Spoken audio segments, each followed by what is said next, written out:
On va commencer. Bonjour à toutes, bonjour à tous.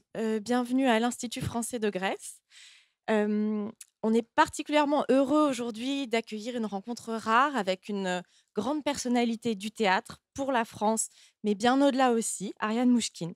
Un grand merci de nous faire l'honneur d'être ici ce soir.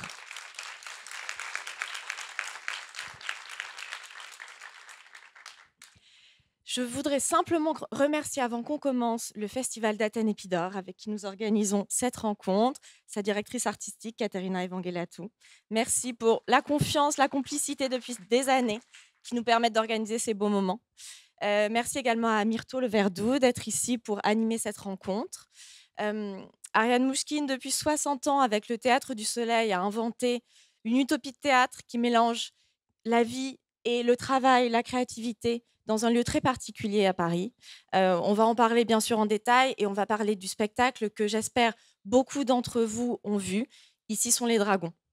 Mesdames, c'est à vous. Merci beaucoup.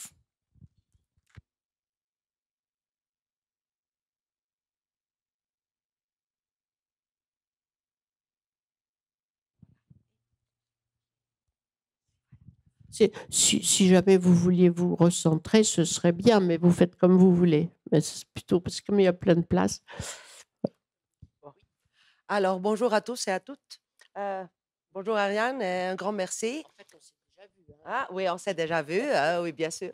Ça fait longtemps, j'ai rencontré pour la première fois dans ma vie Ariane dans cette salle. J'étais étudiante avec le film de Molière. C'était la première fois que j'ai entendu, appris et tout ça sur cette grande dame d'une rare jeunesse qui est toujours prête pour une nouvelle euh, aventure dans l'art. Alors, je veux remercier le Festival d'Athènes Épidore, l'Institut français et surtout Ariane pour cette rencontre. Et on va commencer avec ce spectacle qu'on vient de voir, Hic sunt dragones. Ici sont les dragons. J'aimerais demander si c'est un spectacle que a une sorte de colère de votre part pour le thème de cette pièce qu'on voit, qui commence avec l'invasion de Poutine en Ukraine, le premier plan. Oui, enfin, c'est ça. D'abord, bonjour. Merci d'être là. Et en fait, quand vous dites que vous m'avez rencontré ici, vous avez rencontré le film. Oui, Moi, bien j'étais sûr. pas. Oui, Bien parce qu'en sûr. fait, c'est la Bien sûr, première mais fois. c'était la première fois pour moi Oui. que j'ai connu cet Je, art. donc c'est vrai, je pense que Ici sont les dragons commence dans nos têtes, dans nos cœurs, le 24 février 2022, c'est-à-dire avec l'invasion de l'armée de Poutine en Ukraine. Invasion que les Américains ont averti, dont les Américains ont averti, dont les Anglais ont averti, et dont tous les autres, et à laquelle personne n'a cru, sauf les Ukrainiens, évidemment. Ce qui signifie un aveuglement étonnant quand même de la part des Européens. Et c'est vrai que à partir de ce jour-là, en fait, je crois que moi, quand j'ai vu l'image de ces femmes ukrainiennes avec leurs filets à provisions qui allaient se mettre devant les tanks russes et qui disaient aux jeunes soldats russes: mais qu'est-ce que tu viens foutre ici? Retourne chez toi, mon fils. Qu'est-ce que tu fous là? D'abord, ça m'a rappelé Tiananmen, ça m'a rappelé le jeune homme à la chemise blanche avec son filet à provisions devant le tank. Et ça m'a donné un sentiment d'admiration, je dirais presque de réconfort, de voir des femmes, des vieux hommes, eux aussi avec leur filet à provisions, aller engueuler les pauvres bougres, les pauvres soldats russes qui étaient là, dont certains ne savaient même pas qu'en fait, ils étaient arrivés jusqu'en Ukraine. Et je pense que pour toute la troupe, ça nous a interrogés. On comprenait, mais on ne comprenait pas. En tout cas, on ne comprenait pas comment on avait pu en arriver là, comment on avait pu laisser Poutine en arriver là. Après la Tchétchénie, il n'était pas à son premier coup d'essai quand même. On avait vu ce qu'il avait fait en Tchétchénie. On avait vu l'annexion de la Crimée en 1914. On avait vu la lâcheté de Nicolas Sarkozy, de Madame Merkel. On avait vu la lâcheté européenne. On avait vu le résultat de cette lâcheté. Et encore, en 2022, c'était possible. Et donc, moi, j'ai commencé à me dire, mais comment est-ce qu'on fabrique un homme comme Poutine? Qu'est-ce qui fait que quelqu'un devient Poutine? Quel est le système qui engendre des hommes et des femmes comme lui? Donc, on a commencé à se dire qu'on voulait travailler là-dessus. Je regarde ici parce qu'il y a deux gentlemen, il y a Duccio et Maurice qui sont deux acteurs, je dirais, fondamentaux du Théâtre du Soleil. Et donc, on a dit, alors il faut peut-être commencer l'art. Puis après, on s'est dit, non, il faut peut-être commencer à la guerre. Ah ben non, il faut commencer à Staline. Ah ben non, il faut peut-être commencer à Lénine. Et plus on lisait, plus on remontait la date de ce début du spectacle. À quel moment allions-nous commencer? Et à un moment, je me suis dit, il faut commencer à Ivan le Terrible, c'est-à-dire, il faut commencer au moment de cet impérialisme russe. Bon, on s'est dit, c'est quand même un peu long de commencer à Ivan le Terrible. Et à ce moment-là, s'est imposée la révolution de 1917, février 1917, à Pétrograd, à Saint-Pétersbourg, qui s'appelait Pétrograd parce qu'on était en guerre contre les Allemands et que donc il ne fallait plus lui donner un nom allemand, mais un nom russe. Voilà. Et donc, on a commencé en 1917. Et à ce moment-là, on s'est rendu compte que nous mettions les pieds sur un terrain très glissant, très conflictuel, polémique, car nous allions devoir parler de Lénine, ce fameux Lénine qu'au fond, les communistes avaient réussi à toujours tenir en dehors de la mêlée. Le méchant, c'était Staline. Lénine était le prophète qui avait voulu tout bien, et les choses avaient mal tourné avec Staline.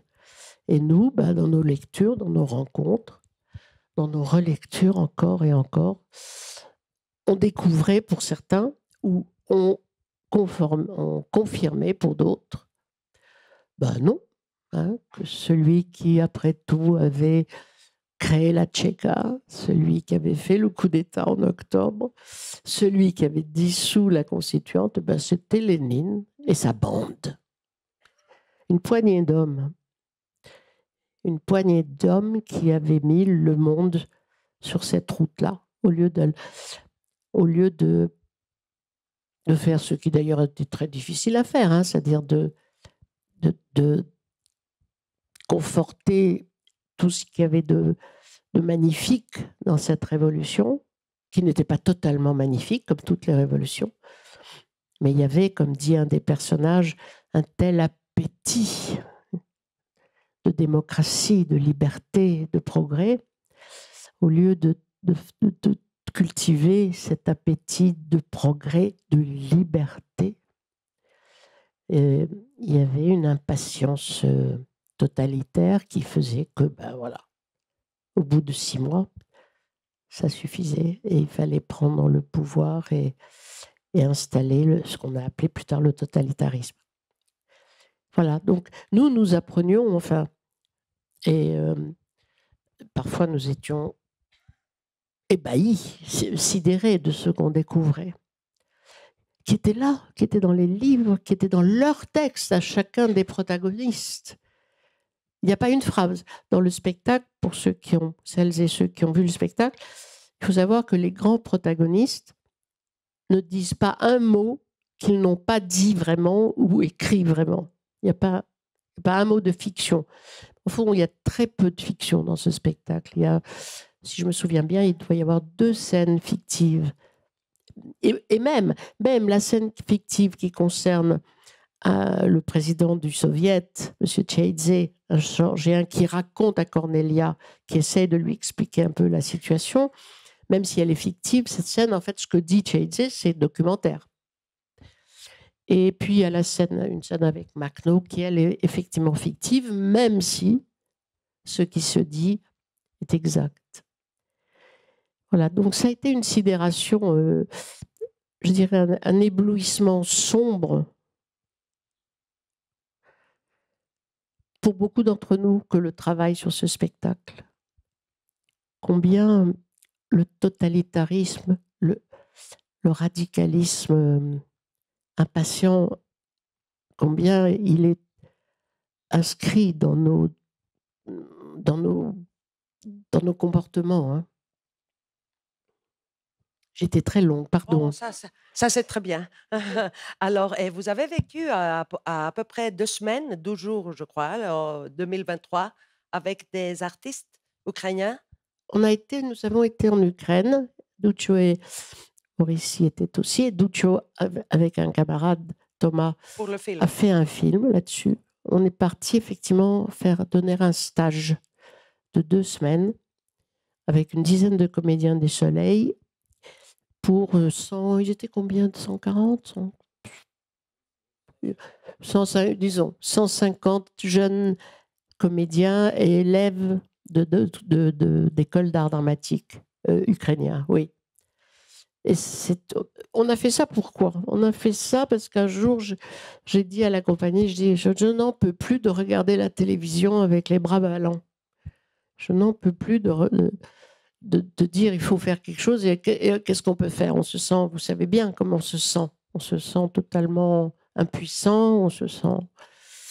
Et je me suis dit, mais au fond, et je voyais bien quand même que les Ukrainiens qui étaient extraordinaires et qui le sont toujours, enfin, ils continuaient à vivre, ils continuaient à faire du théâtre, ils continuaient à se battre pour ne jamais se coucher. Jamais.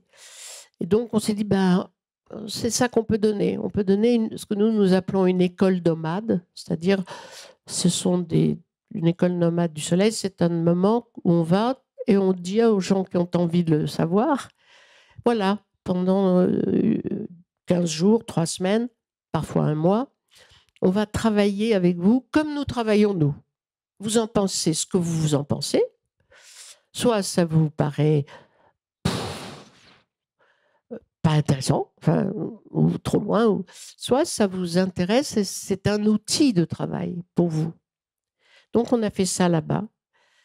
C'était très intéressant parce que quand même, et ils le savent très bien, leurs écoles sont encore d'une certaine façon des écoles sous influence soviétique, c'est-à-dire d'excellentes écoles, excellentes, ils ont une très bonne formation, mais ils ont une formation extrêmement dogmatique. Hein. Et donc nous, on arrivait avec une liberté d'improvisation, on leur donnait une liberté d'improvisation, tant sur les thèmes que sur la forme totale. Et les 2 premiers jours, les pauvres, ils étaient perdus. Ils disaient, mais nous, quand on rentre en scène, on nous dit quoi faire. Et donc, nous, on leur disait, justement, là, c'est toi qui décides. C'est toi qui vis. C'est toi qui vis ce que tu as dans ton imagination. Pas dans ta tête, pas dans ton intellect, non, dans ton imagination. Donc, ça a mis 2-3 jours. Et quand ça a démarré, ça a démarré, vraiment. Et c'était formidable. Et ils étaient formidables. Parce que, quand même, leur formation leur servait aussi. Mais ils avaient réussi à... Et je leur disais, vous avez un corset, c'est très bien. Un corset, c'est très utile aussi. Ça aide à la liberté, un corset. Mais il faut savoir le casser à un moment donné. Et quand ils ont cassé le corset soviétique, tout d'un coup, il y avait une vigueur et ça se voit dans le film. Nous, les comédiens et moi-même, on voulait pas les laisser partir juste vers le tragique. On les a emmenés, et je dois dire, je suis assez fière, on a réussi, on les a emmenés vers le comique. C'est-à-dire ça a été 2 semaines où il faut dire qu'on a beaucoup ri. Et eux ont beaucoup ri, beaucoup. Et ça leur a fait beaucoup de bien. Un spectacle comme Ici sont les dragons, avec tant de documentation, quelle est la méthode pour le faire? Pièce de théâtre. Parce qu'on n'a pas tout ce qu'on a vu le spectacle, on a vu une pièce de théâtre. Ben oui, j'espère. Alors, la méthode, on l'a apprise comme toujours avec nos spectacles. D'ailleurs, chaque spectacle a sa méthode au fond. Ce spectacle-ci, je dois dire, nous a surpris par justement le temps que nous passions à lire à la table. D'habitude, on est sur le plateau 90% du temps. Là, il se passait des semaines où tout d'un coup, sur la semaine, on allait sur le plateau parfois 2 jours. Et même parfois, je crois pouvoir me souvenir de semaines où nous avons été sur le plateau 1 journée sur 5.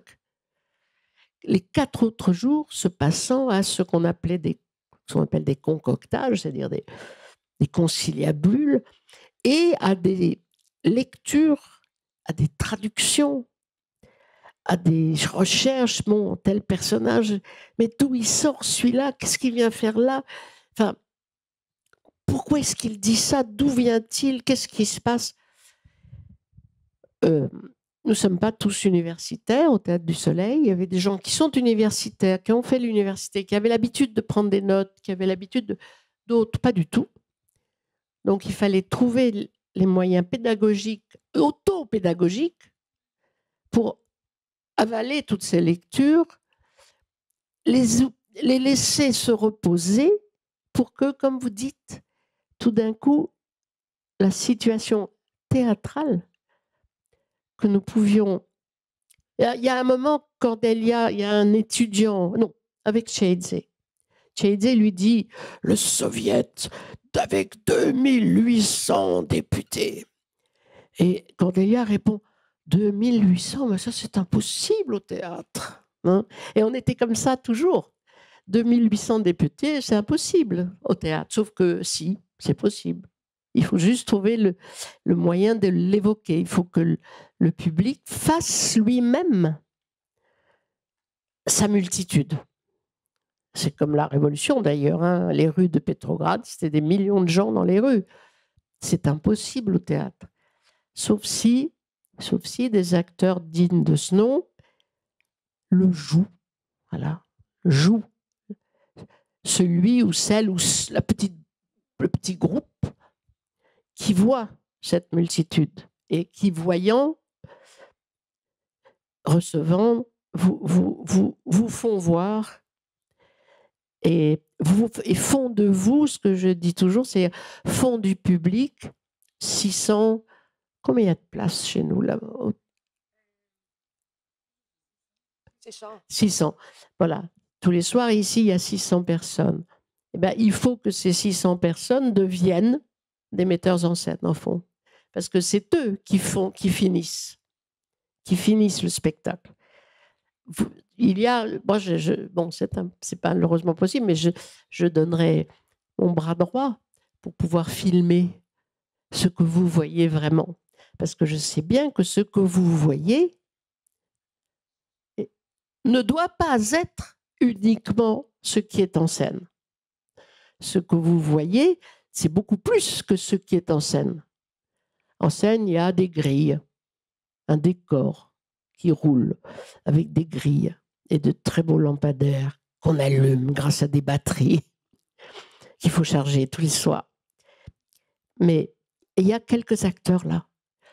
Et c'est leurs yeux, leur état, leur émotion, ce qu'ils vous donnent, qui vous fait voir tout Pétrograd, enfin, qui vous fait croire à ce que dit le journaliste qui, à ce moment-là, est en train de parler. Voilà, donc c'est ça qui fait que, effectivement, ça devient une pièce de théâtre. Ça devient du théâtre, c'est-à-dire, enfin, en tout cas, j'espère, ça devient de l'art. Voilà, il y a l'histoire, le livre d'histoire auquel nous sommes redevables. Moi, j'ai une gratitude infinie pour tous les historiens qui nous ont accompagnés. Il y a ça, mais c'est vrai, c'est pas du théâtre. Sauf que les bons historiens, il y a de l'émotion quand même dans ce qu'ils racontent. Et c'est de cette émotion à laquelle nous devons nous relier pour voir. Ah, oui, même Claude Anet, il y a un moment, Claude Anet, c'était un diplomate en fait, hein, il était à l'ambassade. Me laissez pas dire des bêtises, parce que oui. Et il était aussi journaliste. Il est réac, Claude Anet, hein, il est un homme de droite, mais n'empêche qu'il a vécu ces journées-là. Et donc, il les décrit. Il ne les juge pas, il ne dit pas. Moi, je sais que c'est un homme de droite par d'autres choses. Mais là, il raconte. Il raconte combien c'était tout simplement difficile de circuler dans Pétrograd, etc. Et il faut bien dire qu'il nous a donné non seulement un personnage qui est dans le spectacle, mais il nous a donné des images concrètes. Il fallait qu'on retrouve le son, la neige qui crisse, le son, cette espèce de folie débridée, tout d'un coup, un incendie là, pourquoi des coups de fusil là, pourquoi on ne savait même pas, des meurtres, des assassinats, des viols, enfin, ça n'a pas été mai 68, hein, quand même, la révolution en 1917. Hein? C'était quand même des gens les soldats russes qui étaient là, qui ont fait cette révolution, c'était tous des paysans qui sortaient à peine du servage. Il faut aussi se rappeler ça. Hein. Ils quittaient le servage. Et tout d'un coup, il y avait cette aspiration à la liberté. Peut-être qu'il n'y avait pas tout le temps la conscience que la liberté, ça voulait dire aussi la liberté pour l'autre, et pas seulement pour soi. On peut mêler un peu le personnel. Votre père a quitté la Russie? Oui. Juste après? Mon père a quitté la Russie en 23. Oui, Ils après ont... la révolution. Oui. Russe. Oui. Ouais. Alors, vous avez des choses qu'il vous a dit, vous parlez de ça? Oui, on parlait de ça, mais j'ai fait l'erreur de ne pas enregistrer mon père. Donc, et en plus, mon père, il parlait pas, enfin, il m'a pas assez raconté. Voilà. Non, mais il n'empêche que moi, à chaque fois que je vois rentrer le pont, je me dis, tiens, mon père a traversé ce pont quand il était petit garçon. Mais bon, c'est très personnel et ça m'a aidé moi, mais les comédiens, eux, partent avec des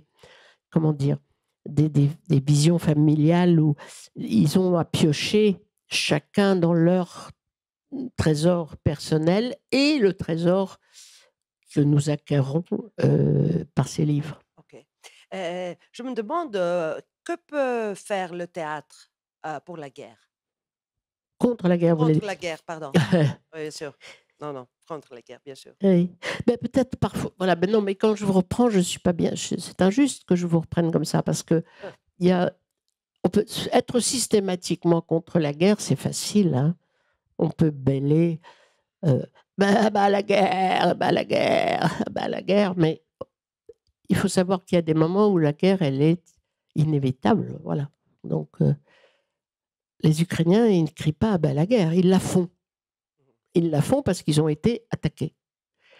Et parce qu'ils se défendent. Et ils ne défendent pas seulement leur territoire.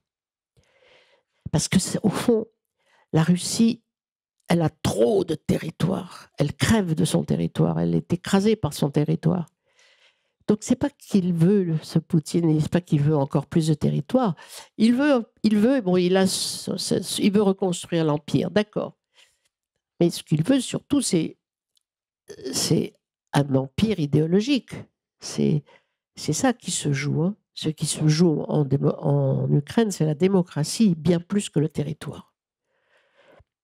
Et quand il inverse les valeurs en traitant les Ukrainiens de nazis, alors que c'est eux, les Russes, qui se conduisent comme des nazis, c'est idéologique. Hein. C'est-à-dire, c'est jeter sur la démocratie un poison qui est gobé, malheureusement, qui est avalé parfois par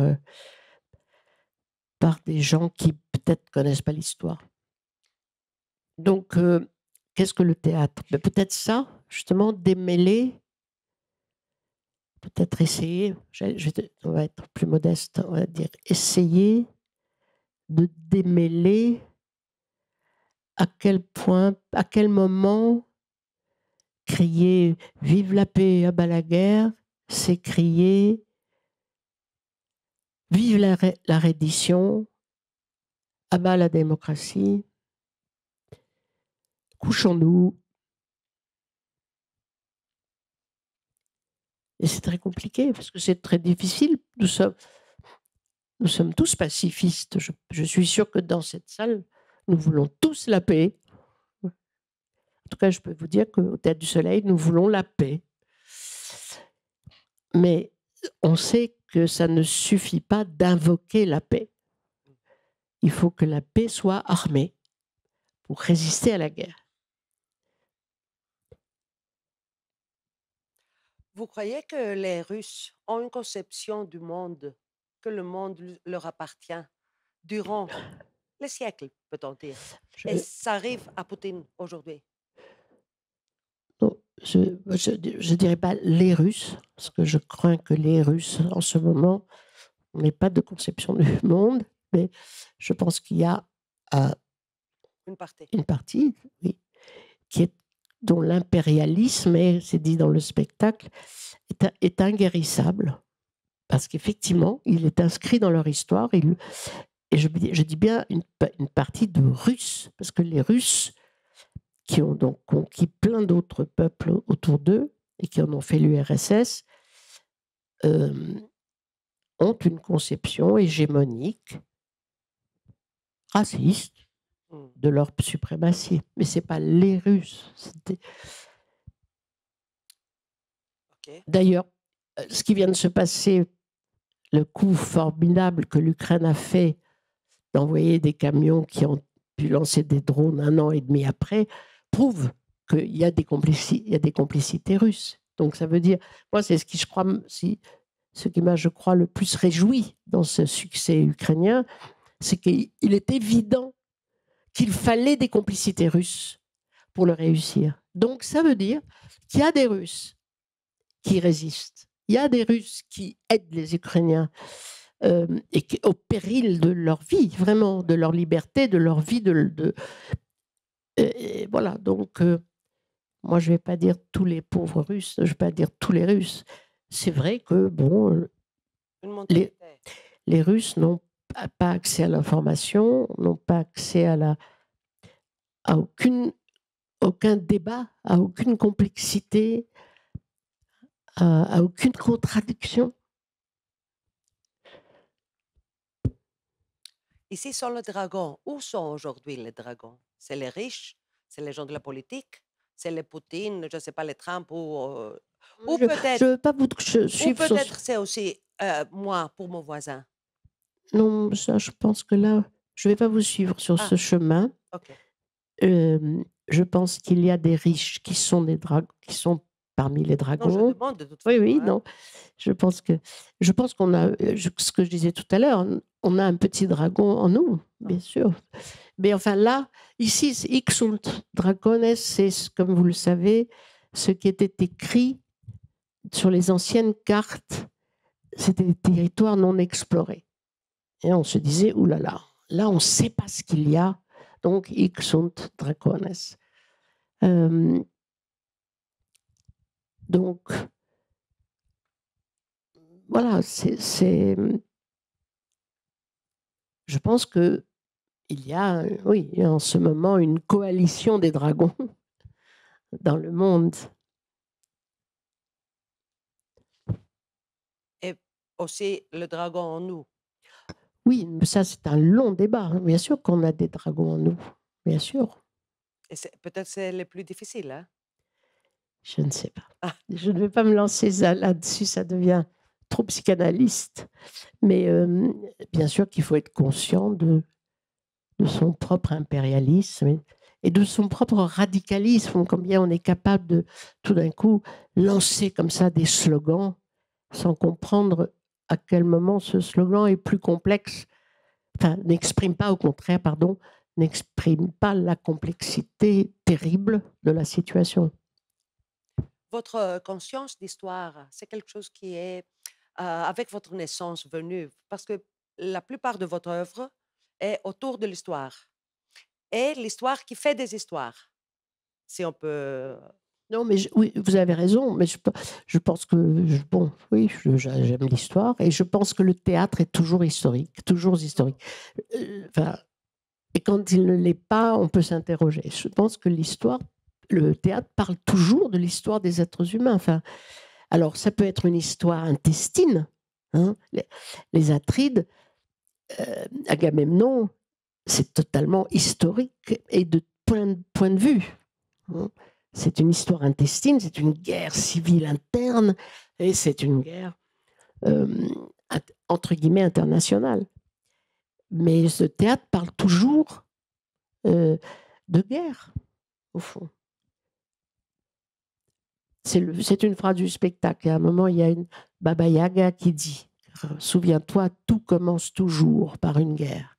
Mais au théâtre, oui. Alors, ça peut être une guerre dans un couple, comme dans un théâtre de boulevard, ou dans une dynastie, comme les Shakespeare, ou dans une famille, comme les Atrides, ou comme les Grecs. Enfin, c'est toujours des guerres, à part les Perses, mais je veux dire, c'est quand même souvent des guerres familiales, Tout internes. commence par la guerre. Voilà, De toute façon, toujours. vous l'écrivez. Oui, donc je pense que le théâtre, alors on peut trouver des exceptions, mais on pourrait même discuter de ces exceptions.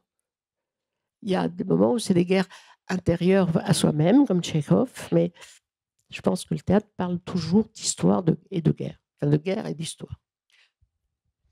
Vous avez eu un moment précis que vous pouvez retourner à ça, du moment où vous avez compris que le théâtre serait votre destin, votre chemin?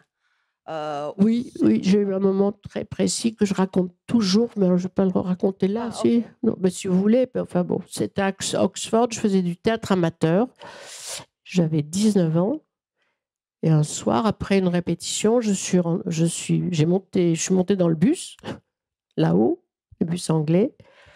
Et ce soir-là, effectivement, j'ai su que c'était ça que j'allais faire dans ma vie. Je ne savais pas ce que j'y ferais. Je ne savais pas si je serais accessoiriste ou actrice ou metteur en scène, mais j'ai su que je ferais du théâtre. Voilà.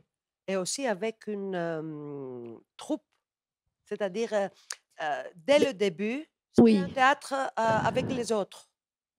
bah oui, bah ça je ne vois pas Ça, le comme. théâtre, Oui, bien sûr. voilà. Mais avec une troupe peut-être aussi.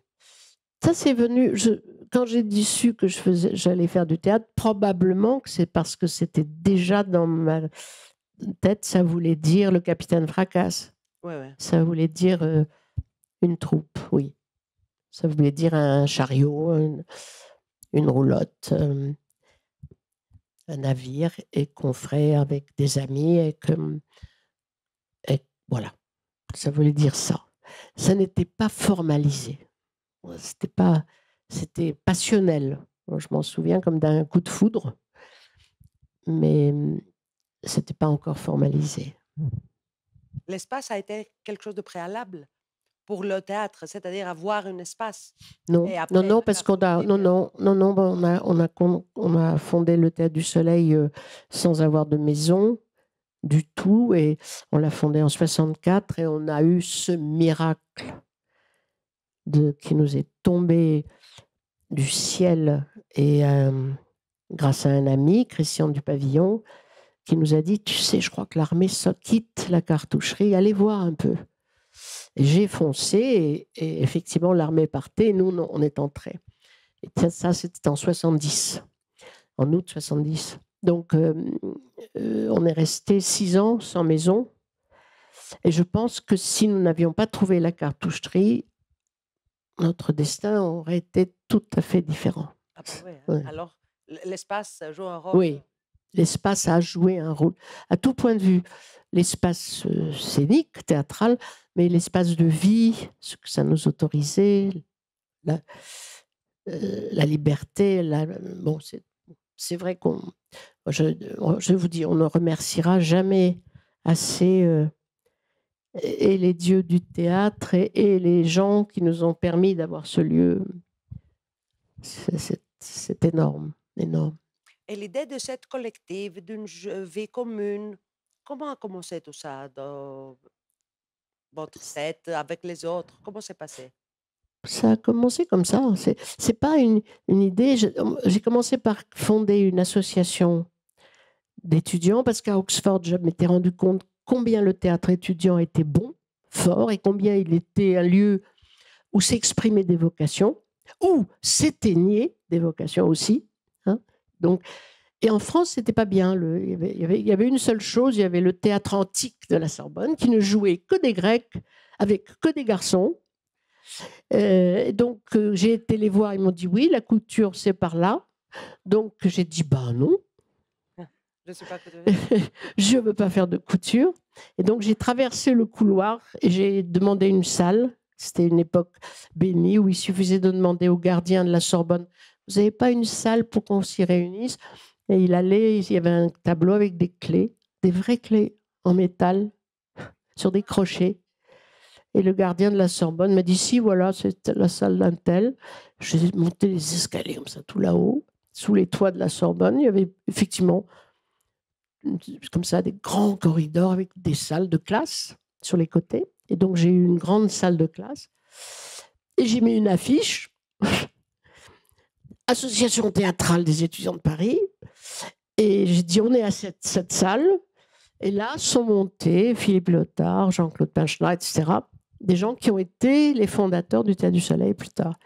Mais donc ça s'est fait concrètement. C'était pas, comment dire, je n'étais pas consciente de ce que, voilà, de ce que je mettais en route. C'était, comment dire, c'était l'aube. C'était donc voilà, tout allait se faire. Avec le soleil. Oui, exactement, oui. Donc le Soleil, ça ne s'appelait pas encore le Soleil, hein, ça s'appelait l'Association théâtrale des étudiants de Paris. Après, avec ces gens-là, avec qui on a monté 2 spectacles, on a décidé qu'on fondait le Théâtre du Soleil. L'idée du mot de soleil? On cherchait le plus beau. Donc on a cherché plein, voilà, on est arrivé à ça. Après une nuit de longues discussions. Ok. Dans une chambre en Ardèche, dans une petite pension en Ardèche où on devait coucher à 8, je crois. Voilà. Et c'est là qu'on a dit, bon, Théâtre du Soleil. L'idée d'une sorte d'égalité qu'il y a dans le Théâtre du Soleil, c'est quelque chose de réel, de difficile, toujours un équilibre? Vous parlez de l'égalité de salaire? Oui. Et on ne peut pas dire aussi du travail, parce que je suppose que le travail n'est pas jamais égal d'un avec l'autre. Alors, les hommes naissent libres et égaux en droit. Voilà la phrase. Les hommes, et maintenant les femmes, naissent libres et égaux en droit. Il ne faut pas oublier le « en droit », parce que ce n'est pas vrai. Ils ne naissent pas égaux. Il y a des gens qui ont du talent pour le théâtre et il y a des gens qui n'en ont pas. Il y a des gens qui sont doués pour être acteurs, il y a des gens qui ne sont pas doués pour être acteurs, mais qui sont doués pour autre chose. Donc, l'égalité, elle est formelle, elle est salariale, et elle est formelle, c'est-à-dire dans les votes, effectivement. Voilà. Pardon.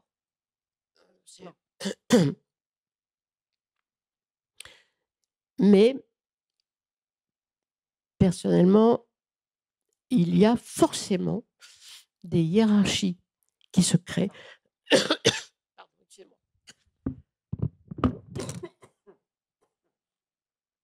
Vous voulez l'eau? Non. Bonsoir. Je sais pas, malheureusement.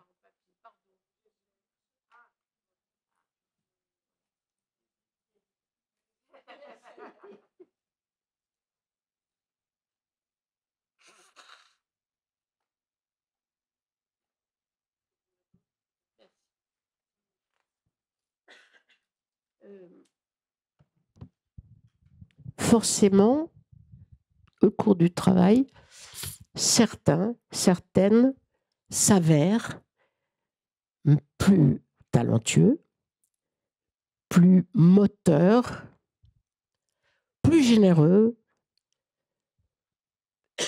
Bref, donc voilà. Et l'égalité, c'est pas une idée, hein. L'égalité, c'est un fait en droit. En trois. Vous voulez prendre quelques minutes peut-être? C'est pas. Les plusieurs nations, c'est aussi une caractéristique de... Oui, c'est venu ça. Je crois que c'est la France, hein. Nous sommes nés en 64. Il y avait plein de vagues. C'était les latinos, après il y a eu. Donc forcément, le Théâtre du Soleil était traversé par ces vagues d'immigration politique pour la plupart. Il y a eu, je vous dis, il y a eu ça, il y a eu les Algériens, il y a eu les Cambodgiens, il y a eu voilà. Donc chaque fois au Théâtre du Soleil, on se retrouve. Et ça n'a jamais été décidé. Ça a été vécu.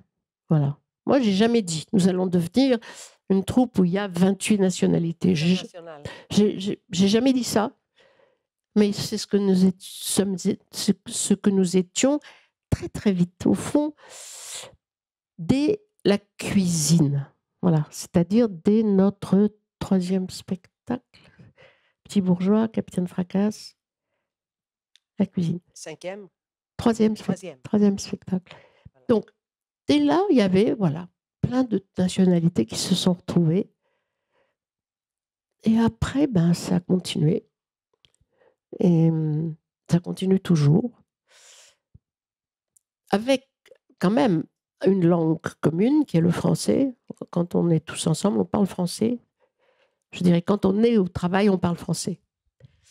Mais c'est vrai, évidemment, que ça apporte une richesse et une chatoyance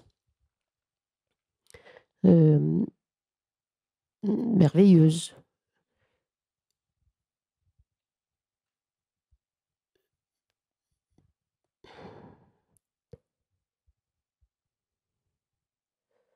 C'est le théâtre qui est fédérateur. Hein, c'est l'œuvre, au fond, qui est fédératrice. C'est ce qu'on fait qui nous unit. Plus des affinités, des affections, des amours, des amitiés particulières. Enfin la vie dans le théâtre. Hein. Oui. Bon, mais qu'est-ce qui unit le Théâtre du Soleil? C'est cet amour du théâtre. Il ne faut pas rester au Théâtre du Soleil si on n'aime pas le théâtre par-dessus tout. Enfin, on n'y est pas bien, c'est trop dur. C'est pas assez payé et c'est trop dur. Mais voilà, il y a quelque chose, il y a du sacré du théâtre, allez, disons le mot, qui est toujours présent. Et c'est quelque chose qui commence de vous? Je crois que les gens qui viennent... Une inspiration. Oui, c'est possible, mais les gens qui viennent au Théâtre du Soleil, ils ont ça en eux quand même. C'est ça qu'ils cherchent, disons. C'est ça qu'ils cherchent. Et je répète, quand ils s'aperçoivent que c'est pas ça qu'ils cherchent, il faut qu'ils partent. Ils le comprennent? Souvent, pas toujours. Souvent. Parlons un peu du spectateur. Vous l'avez en tête en préparant un spectacle, suivant les répétitions, c'est-à-dire qu'est-ce que c'est le spectateur pour une femme de théâtre comme vous, pour la troupe? Alors, euh, alors, il y a plusieurs époques. Il y a les répétitions, le début des répétitions. Quand je parle du début de répétition, je parle des plusieurs premiers mois de répétition, pendant lesquels, moi en tout cas, personnellement, je ne pense pas au spectateur pendant la répétition. Je suis le spectateur. Voilà, je suis le spectateur. Et je n'ai pour me guider que mes propres émotions. Ma chair de poule, si j'ai la goose pimple, si j'ai la chair de poule, si j'ai envie de rire, si j'ai envie de pleurer, je me dis, bon, ok, voilà, les spectateurs auront la chair de poule et ils auront envie de rire ou de pleurer. Donc, voilà. Et au contraire, je ne pense pas à eux. À un moment, nous commençons tous à y penser parce que ça commence, attention, là, c'est pas compréhensible. Attention, là, je ne t'entends pas. Attention, ça, c'est pas clair. Attention, est-ce que ça, c'est exact? Alors, ah non, c'est pas exact, ça. Voilà. Mais au début, pas du tout. Au début, on reste libre, on nage comme ça dans nos images, dans nos désirs. Donc, voilà. Par contre, la salle à côté, que nous appelons l'accueil, et qui en général est en préparation, pas en général, toujours, est en préparation pendant que nous nous répétons, quand je passe dans la salle à côté, alors là, je ne pense que aux spectateurs. C'est-à-dire, est-ce qu'ils vont être bien éclairés? Est-ce qu'ils vont bien être assis? Comment faire pour qu'ils se sentent à la fois intimes et en même temps ensemble? Qu'est-ce qu'on va leur donner à manger? Voilà, alors, les toilettes. Qu'est-ce qui doit être écrit? Ça, on ne voit pas. Les garçons ne voient pas que leurs toilettes sont là-bas. Et puis maintenant, on ne peut plus dire garçons et filles pour les toilettes, donc il faut dire autre chose. Voilà, donc nos toilettes évoluent. Le signe, c'est très, très curieux, le signe des toilettes au soleil a évolué selon l'avancée de la théorie des genres. Hein. Donc maintenant, on ne met plus homme-femme, on met assis et debout. Ah bah voilà. Hein, et on a mis deux petits anges. Un petit ange assis et un petit ange debout. Voilà. Donc, mais c'est une évolution. C'est une évolution. Donc ça, oui, là, je pense au public. Le bureau, la petite administration du Soleil pense au public. Ah, il y a des travaux. Là, on ne trouve plus la navette. La navette, c'est notre autobus. Les gens arrivent furieux parce qu'ils n'ont pas trouvé la navette. Comment faire? Donc, il y a une partie qui ne pense qu'au public. Mais nous, les acteurs et moi, quand on est dans la salle de répétition, on pense pendant les 6 mois que dure une répétition, par exemple, pendant 5 mois, on pense au théâtre, voilà, à ce qu'on raconte, à la beauté, à l'émotion, enfin bref. Le dernier mois, je vous dis, on ajuste. On ajuste pour le public. Est-ce que c'est clair? Est-ce qu'on entend? Est-ce qu'on voit? Est-ce que non, ça c'est pas assez éclairé? Attention, voilà. Mais à un moment, quand le public arrive, le jour de la première, alors à ce moment-là, c'est le roi. Voilà. Et là, on dit d'ailleurs, à la fin de nos meetings, je dis toujours, le public entre. Et on l'entend, nous, comme Enter the King, entre le roi. Avec le temps et l'expérience, le travail est devenu plus facile ou peut-être plus difficile? Hein? Ça, c'est ce que je croyais au début. Ah. Moi, je me disais, chaque fois que j'avais une difficulté, je me disais, calme-toi, ça va s'arranger, ce sera beaucoup plus facile la prochaine fois. En fait, non. Jamais. Non. Je pense, non. En fait, il y a des choses qui sont plus faciles. Mais en fait, tout devient, au fur et à mesure, je trouve, moi, que tout devient plus profond, plus exigeant, plus dangereux, plus complexe. Non, ouais, plus. Non, voilà. En fait, ça ne devient pas, contrairement à ce que je croyais quand j'avais 22 ans ou 20 ans, en fait, ça ne devient pas plus facile. C'est le plus qu'on apprend, c'est toujours plus difficile. Hein? C'est comme ça. Oui, parce qu'en fait, c'est là qu'on se rend compte qu'on ne sait pas. Voilà, en fait, plus on avance, plus on se rend compte que on ne sait pas grand-chose et que le théâtre est mercuriel et il nous échappe. Quel est l'impact Il va bientôt leur donner le nom. On finit. D'accord. Okay. On a le temps. Non, ok. Ok, c'est fini. L'impact sur les jeunes, vous croyez aujourd'hui, votre théâtre? C'est très important. Je ne peux pas vous mesurer, comme vous dites, l'impact. Ce qui est très important, c'est qu'il y a au Théâtre du Soleil, tous les soirs, sauf pendant les vacances scolaires, et ça se sent, tous les soirs, il y a au moins sur une salle de 500, parce que chez nous, nous avons 540 personnes, il y a 100 ou 120 enfants, disons, c'est-à-dire collégiens, lycéens. Et nous, on adore quand ils sont là, parce qu'il y a un feu comme ça dans la salle, on sent. Et il y a, en France, je suis certaine que vous avez ça ici, évidemment aussi, ce qui s'appelle les options et les spécialités théâtre. Voilà, vous êtes là. Très bien. Donc, spécialité théâtre ou option théâtre? C'est pareil. Voilà. C'est formidable, ça. Hein? Voilà. C'est formidable. C'est-à-dire, c'est des établissements dans lesquels il y a des classes qui font 6 heures de théâtre par semaine. Vous n'avez pas ça chez vous? Il faut l'avoir. Vous sortez d'ici, vous obtenez ça. Hein? Voilà, il faut l'obtenir. Vous savez, un jour, on a été au Chili. Un jour, il y a longtemps, il y a plus de 10 ans. On a été au Chili et on a parlé de ça. Et j'ai fait la même plaisanterie en disant « Allez, vous sortez, vous l'obtenez. » Ils l'ont obtenu.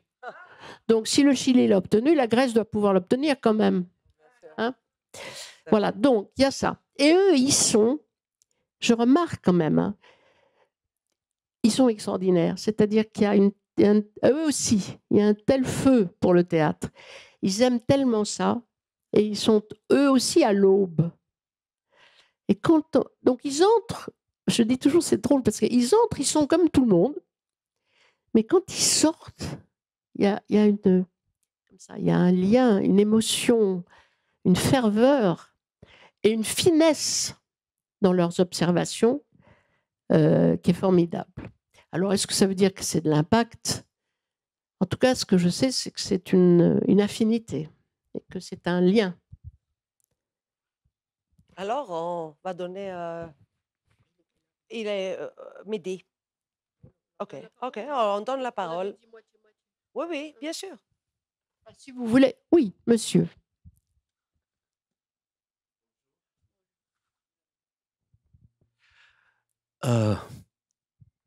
Je pense aux réactions que ce spectacle a produit. Et on a eu hier, on m'a dit, des spectateurs qui ont parlé de Palestine, du génocide qui se passe là. Je ne peux pas que dire que vous avez tout à fait le droit de choisir votre sujet. Et vous ne pouvez pas dire ou vous pouvez dire? Je peux dire. Oui, que nous avons le droit de choisir. Oui. De quoi vous allez parler. Au passé, vous aviez fait la grève de faim avec Olivier Py, François Tanguy, je ne me souviens pas. Maggie Marin. Maggie Marin. Et en regardant la guerre en l'ex-Yougoslavie, au Bosnie. C'est un monde très compliqué, le monde où on vit. Ce que je voudrais savoir, c'est comment est-ce qu'on peut être sûr de ce qu'on décide à faire, de ce qu'on dit. Car les choses sont tellement compliquées. Il y a des infos qui arrivent et sont contradictoires très souvent. Vous parlez comment peut-on être sûr de ce qu'on dit? Vous voulez dire comme ça dans la vie ou vous parlez du spectacle? Je parle du spectacle comme de votre décision de faire la grève de faim en ce qui regarde Bosnie. Oui. Alors, ma réponse, d'abord, je vous remercie d'introduire le mot compliqué et complexité. Donc, on va prendre les choses l'une par l'autre. Depuis toujours que nous faisons des spectacles, il y a toujours eu quelqu'un qui est venu nous dire « Vous parlez de ça, mais pourquoi vous ne parlez pas de ça ?» Voilà. Bon. Parce qu'on parle de ça. C'est tout. Donc là, je pourrais dire, si c'était un reproche hier que s'écrit Free Palestine, si c'était un reproche au spectacle, c'est-à-dire pourquoi vous ne parlez pas de la Palestine, je ne peux leur dire que ben non, parce qu'on parle de l'Ukraine. Voilà. Hein, et que la Palestine est une cause, Dieu sait si elle est une cause, mais elle n'est pas une cause hégémonique. Elle ne peut pas effacer toutes les autres causes. Et c'est ce qui un peu voilà. Donc nous parlons de l'Ukraine parce que nous pensons que c'est une cause qui vaut beaucoup la peine que nous en parlions, pas seulement pour l'Ukraine, mais pour l'Europe tout entière et donc pour le monde. Ce qui d'ailleurs, si je dis le monde, inclurait la Palestine et Israël. Donc, voilà. Ça, c'est une chose. Maintenant, est-ce qu'on est sûr? Ben non, évidemment. Il y a un moment où on choisit. Hein. Donc, pour le spectacle, je répète, je suis sûre que Lénine a dit ça parce que je l'ai lu dans ses œuvres. Voilà. Je suis sûre que Trotsky a dit ça parce que je l'ai lu dans son œuvre. Donc, j'ai le droit de choisir et de révéler à quelqu'un qui n'a peut-être pas envie de l'entendre que Lénine a dit ça. Hein, qu'il a dit les grèves sont interdites. Hein, ça veut dire une... Je n'ai pas la phrase, c'est une rébellion, etc. Il l'a dit. Ça te plaît, tu l'encaisses. Ça ne te plaît pas, pense autrement. Mais il l'a dit. Voilà. Par contre, dans la vie, par exemple, la grève de la faim sur la Bosnie, nous avions des faits quand même sur les exactions serbes. Nous savions que les Serbes étaient en train de faire du viol une arme de guerre comme jamais elle n'avait été utilisée auparavant. Nous savions. Bon. Alors, nous avons choisi les Bosniaques. Voilà. On a choisi Sarajevo, on a choisi. Il y a du choix. Quand il y a choix, il y a possibilité d'erreur. Mais il y a affinité, il y a choix.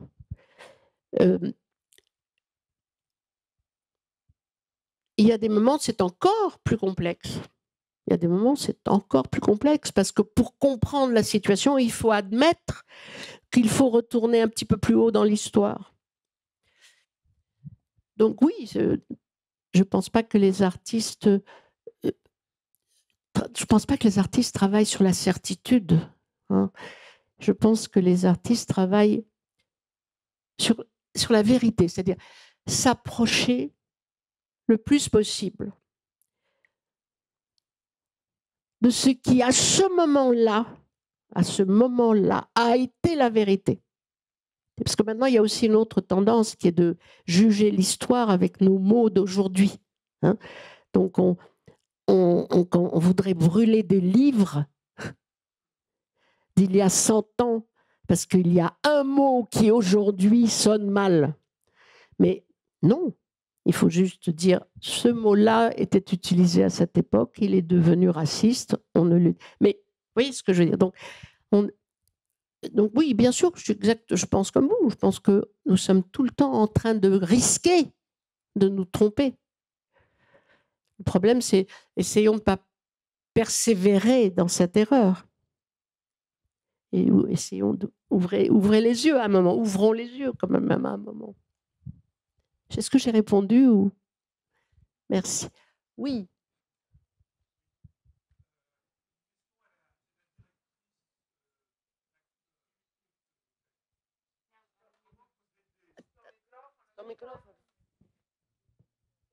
Merci.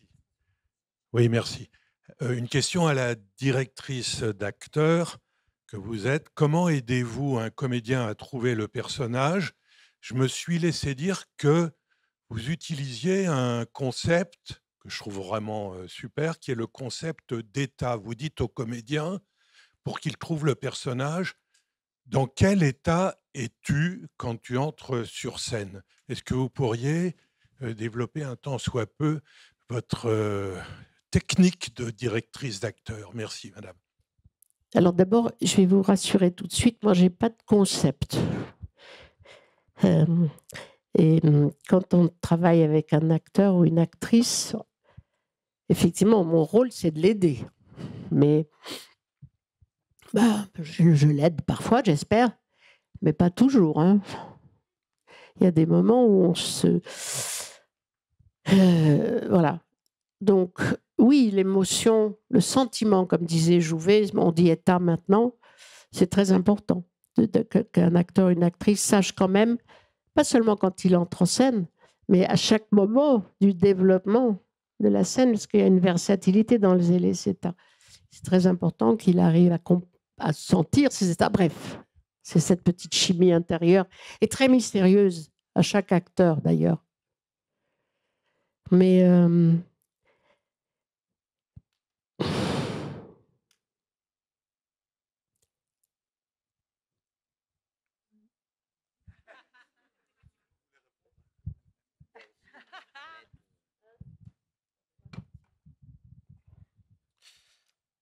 Bonjour.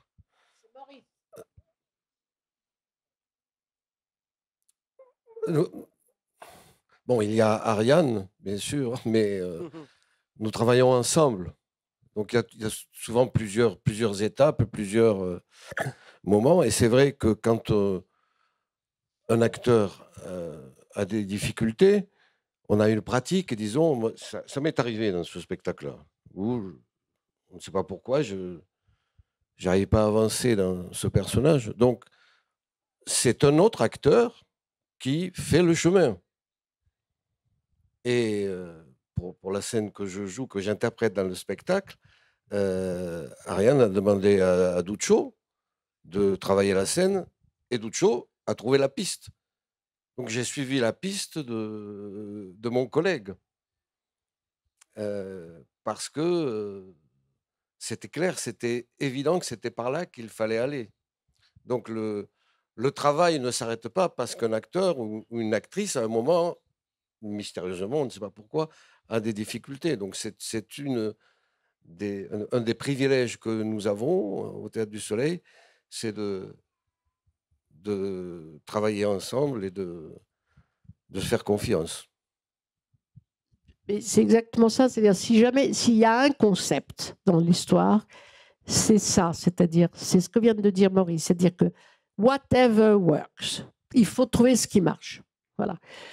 Moi, je disais des choses à Maurice qui étaient effectivement, c'est vrai, tu as raison, tu me le rappelles, il était en panade, quoi. Hein, il nous étonnait, ça nous étonnait, ça m'énervait même, je me mettais encore...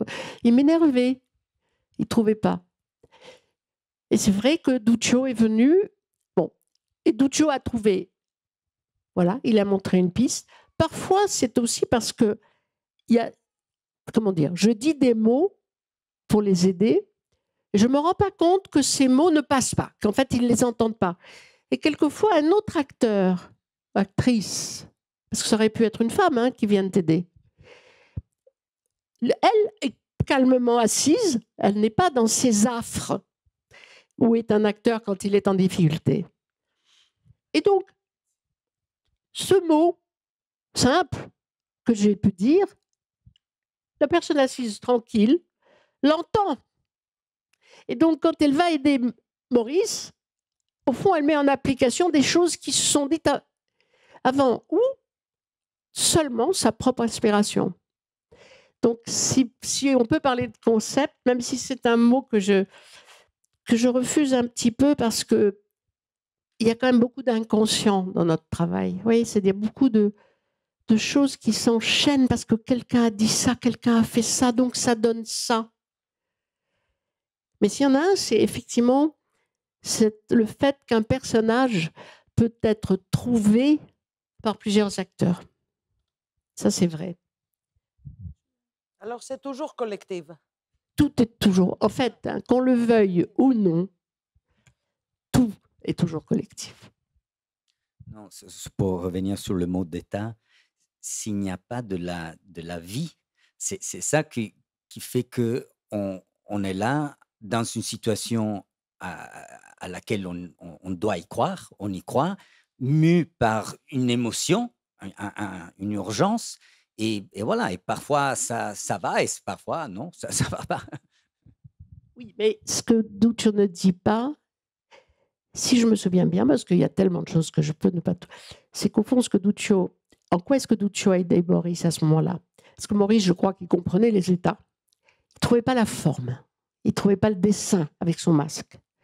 Et comme Duccio est justement un de ceux parmi nous qui est le plus avancé sur la gestuelle, sur la corporalité, je dirais la finesse du dessin corporel, je pense que c'est en ça que tu as désembourbé Maurice. C'est-à-dire que Maurice a revu tout à coup un dessin corporel sur lequel il pouvait... Ah, voilà. Et donc, c'était vraiment... Parce qu'en fait, c'était ça. C'était Maurice, c'était embourbé. Et il avait besoin de quelque chose qu'au fond, moi, je ne pouvais pas lui donner. Même si je lui réclamais, si même je lui disais, Maurice, tu n'es pas dessiné, mais ça, c'est une indication négative. Donc, c'est généralement pas bon, les indications négatives. Maurice, Duccio, il est entré, il n'a pas parlé, il l'a fait. Et ça a donné un repère à Maurice.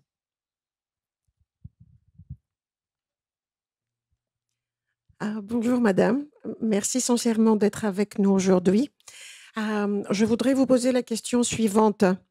Plusieurs fois auparavant, le Théâtre du Soleil avait accueilli de troupes de théâtre provenant de la classe ouvrière ou de l'immigration. Je pense par exemple à la troupe théâtrale à la SIFA, qui était fondée par Philippe Tancelin, Mohamed Bachiri, et qui avait donné de représentation à la Cartoucherie. Vous l'avez bien accueilli en 1974 à l'occasion de l'arrivée d'Augusto Boal à Paris. Donc, je voudrais savoir si aujourd'hui, où nous vivons une époque de dragons, permettez-moi de le dire, qui manque plusieurs fois d'élan, de fougue, d'idéologie, est-ce que votre Théâtre du Soleil continue à encourager de collaboration avec de troupes de théâtre d'amateurs, de migrants ou de la classe ouvrière ou de l'immigration? Merci. Je ne suis pas sûre que notre époque manque d'idéologie entre vous et moi. Mais bon, je pense qu'elle manque d'humanité. Alors, je vous réponds que nous avons maintenant une petite salle de 100 places qui était notre salle de répétition. Salle à laquelle, il faut bien dire, nous n'avons presque plus accès parce qu'elle est dédiée à ça, c'est-à-dire dédiée à des jeunes troupes. Voilà. D'où qu'elles viennent. Qu'elles viennent de la classe ouvrière, qu'elles viennent d'une école de théâtre, qu'elles soient étrangères ou françaises, peu importe. Voilà. Donc oui, il y a tous les jours maintenant, enfin, il y a eu cette année-ci où nous avons repris notre salle parce qu'on en avait vraiment besoin. Mais là déjà, il y a par exemple, là aujourd'hui, arrive un spectacle dont j'ai oublié le titre, qui s'appelle un spectacle qui est mis en scène par Iyam Abad, qui est un Abad, je connais son prénom, je ne connais pas. Abbas. Iyam Abbas qui arrive avec une troupe qui pourrait être décrite que par celle que vous revendiquez, c'est-à-dire jeune, mi-amateur, mi-professionnel. Et elle vient jouer un spectacle qu'ils ont joué à Auschwitz. Voilà. Donc, ils sont là en train d'arriver chez nous. Vous voyez. Donc, oui, madame, on continue. Avec peut-être, disons, un étiquetage un tout petit peu moins idéologique que celui que vous avez fait. Mais ça existe. Voilà.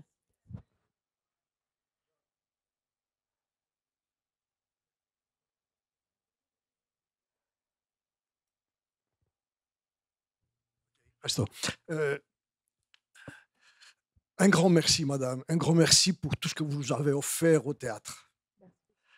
Ça, c'est la première chose. Deuxièmement, je vais au début de votre présentation aujourd'hui, et vous nous avez dit que les Européens, il y a un aveuglement. Ils n'ont pas compris ce qui s'est passé. Ils n'allaient ils ne voyaient pas que la guerre vienne. Je vais vous parler un peu des Européens grecs. Vous savez, vous vous trouvez maintenant dans un pays où il y a un pourcentage qui n'est pas négligeable, qui sont admirateurs de Poutine. Et donc ça, il faut tenir compte. Vous tenir compte de quelle façon? Je veux revenir. Pardon. Vous savez que il y a beaucoup qui disent que l'histoire a différentes lectures. Mais je vois que vous, et vous faites bien, vous êtes très sûr de ce que vous nous avez dit à cette présentation hier. Et c'est très bien ça. Mais quand même, il faut... Je me demande, parce que j'ai vu certains de mes compagnons là, au théâtre, sortant à la fin, qu'ils n'étaient pas si fascinés que ceux qui sortaient d'autres pièces faites de vous. Et je me suis dit, qu'est-ce qui se passe exactement? Cette dame, elle est très grande. Pourquoi? Parce que selon ma lecture, elle s'est décidée à s'éloigner un peu du théâtre qu'on voyait autrefois et donner l'accent à l'histoire. Et cette dame a dit ce que beaucoup en Europe ne disent pas. La guerre de Poutine, c'est quelque chose de très important. Il faut parler de ça. Et vous avez fait une pièce qui parle beaucoup de ça. Peut-être trop de ça, mais vous avez bien fait. Est-ce que c'est la vérité? Il y a une différence, un petit éloignement entre les théâtres qu'on a vus de vous et cette pièce qu'on a vue hier. Alors, d'abord, je vous remercie. Oui, mais cet éloignement n'était pas décidé au début. Nous avons oui.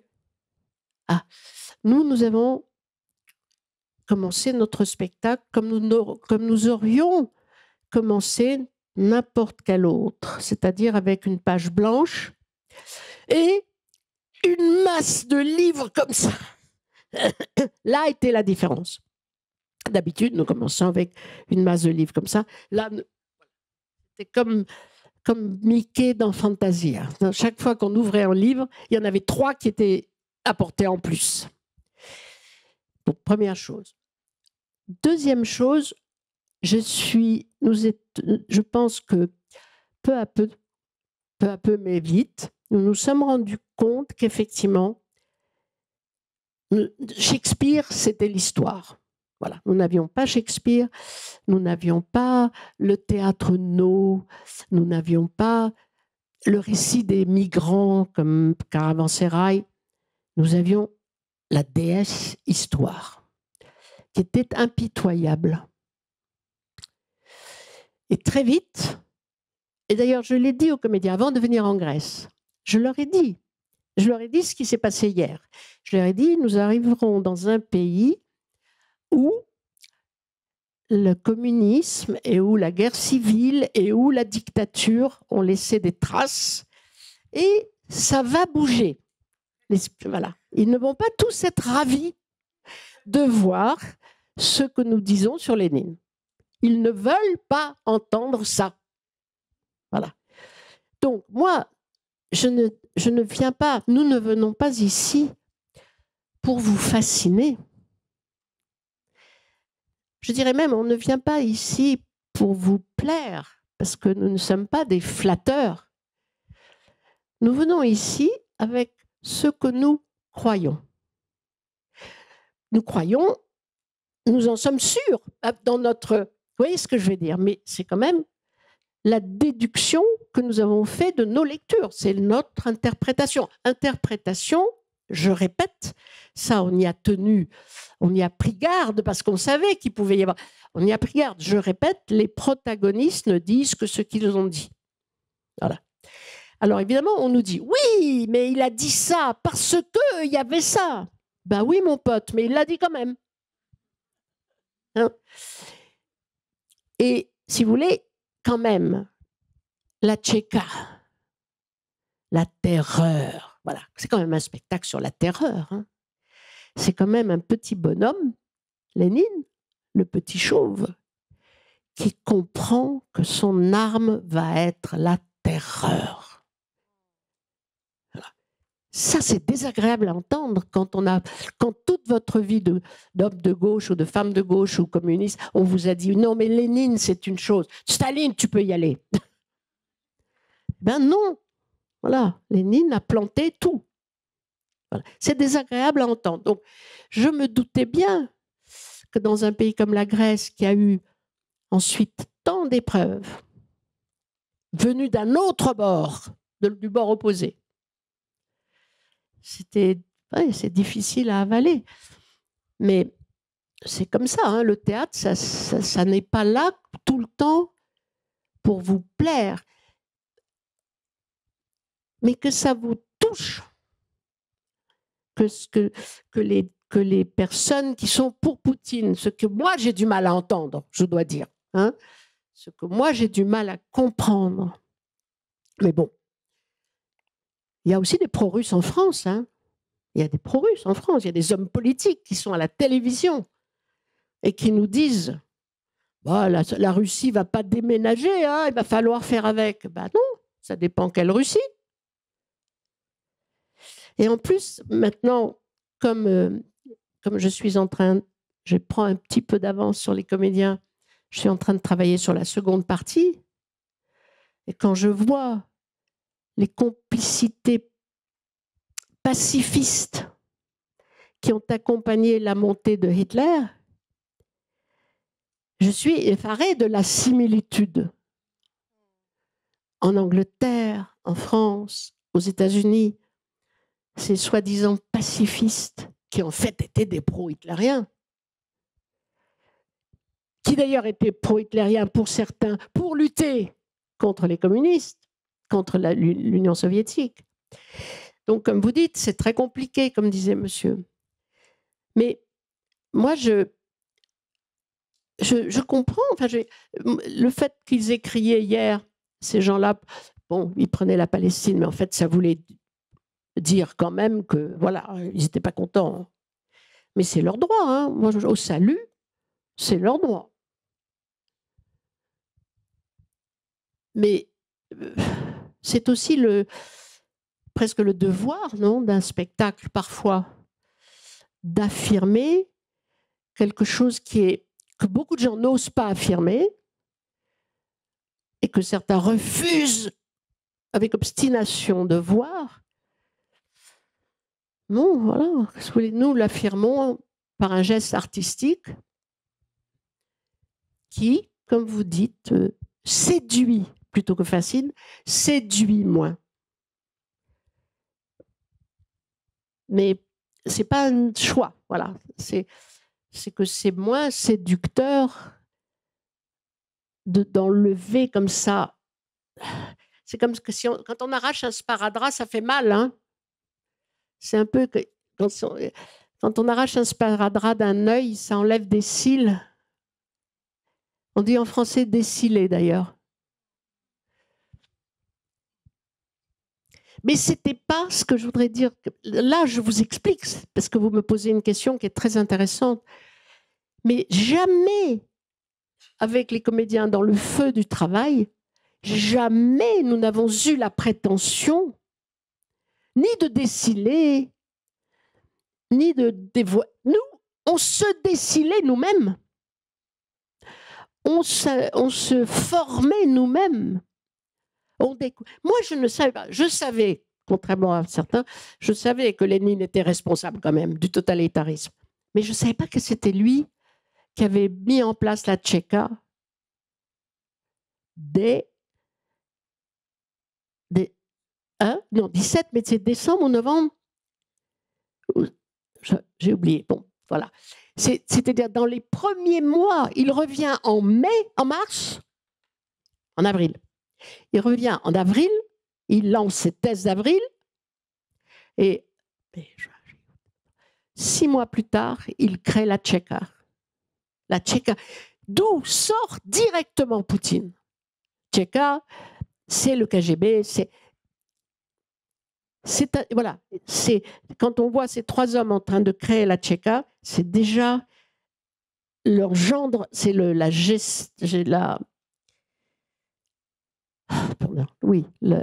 c'est la mise, enfin, c'est déjà Poutine qui est engendré. Mais jamais nous n'avons ce genre de discours pendant qu'on travaille. Jamais on prétend faire ceci ou faire cela. Nous, on veut raconter et être factuel. Alors, c'est vrai que dans ce spectacle, vu sa responsabilité quand même de ce qu'il racontait, on se disait, chaque fois on disait, oui, attention, tu as vérifié, c'est factuel, il l'a dit, il l'a vraiment fait, c'est vraiment à telle date, c'est pas possible. Et on était nous-mêmes ébahis de ce qu'on trouvait. Bonjour. Bonjour, madame. Oui. La question concerne... Non. Ah, pardon. J'ai la parole ou pas? Oui, oui. D'accord. Vous avez le micro, en tout cas. Merci. Merci. Alors, ma question concerne la création du spectacle. D'après ce que j'ai compris, vous aviez dit que vous aviez fait un grand travail de table, quand même, afin de trouver le texte. Vous aviez fait presque un travail intertextuel. Donc, ce que je voudrais vous demander, c'était... Un travail intertextuel, c'est-à-dire à travers plusieurs sources. Bien sûr, oui. Et vous aviez fini ah oui, oui, il y a des passages. Voilà. Et donc, la question, c'est, avant de commencer les répétitions, le texte était prêt? Non, voilà. Rien du ça tout. Que je voulais savoir. Rien voilà. du tout. Non, non, tout se fait.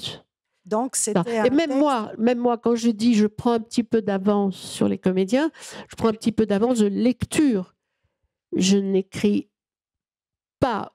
Ou si j'écris comme ça des petites trouvailles à moi que je suppose risquent d'être utiles pour eux. Mais je ne prends pas une avance d'écriture. Ça, on le sait comme pratique du Théâtre du Soleil, mais comme cette fois-ci, c'était très précis, c'était des personnages connus et c'était des historiens qui parlaient, comme c'était des témoignages. Je pensais que peut-être vous aviez changé de méthode en faisant un grand travail de table. Oui, mais il a été fait pendant. Non, mais terminer l'écriture du spectacle. Alors, pourquoi non? D'abord parce que je pense que je n'en serais pas capable, tout simplement. Et aussi, en tout cas, c'est l'excuse que je me trouve, parce que je compte autant sur leur choc quand ils lisent quelque chose, sur leur choc provocateur d'images et de visions, que sur le mien. C'est-à-dire, moi, tout d'un coup, je lis une scène, enfin, voilà, je vous dis. Non, je ne lis pas une scène, je lis que Lénine a fait ça, a dit ça, etc. Et ça m'éclate en moi comme une scène. Mais eux aussi. Donc, je ne veux évidemment pas me priver de cette multiplicité d'inspiration que moi, j'aurais à construire ensuite. Mais ça va.